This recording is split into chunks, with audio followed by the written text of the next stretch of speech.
సమాజంలో ఆ వ్యవస్థని పటిష్టపరుస్తూ ఆ వ్యవస్థలో ఎదగాలి మనం.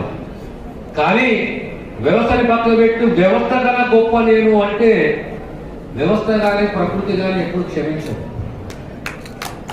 అది చాలా మందికి అర్థం కాదు. అహంకారము అంధకారం తీసుకెళ్తారు. ఎంతైనా మన పదవులు వస్తుంటాయో అంత సౌమ్యంగా మనం ఉండాలి. ఈరోజు 9 సంవత్సరాల తర్వాత ప్రజలు ఒక తీర్పు ఇచ్చారు మార్పు కోసం.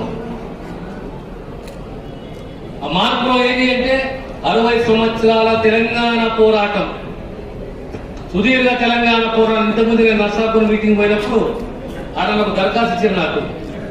సార్, ఇక్కడ ప్రధానంగా మెదక్ కానీ సంగారెడ్డి కానీ ఈ జిల్లాలు కానీ గతంలో మాకు రంగారెడ్డి, మెదక్, నల్గొండ ఇవన్నీ కలిసి ఒక జూన్ ఉండేది సార్. ఇప్పుడు ఆ జూన్ లేదురా.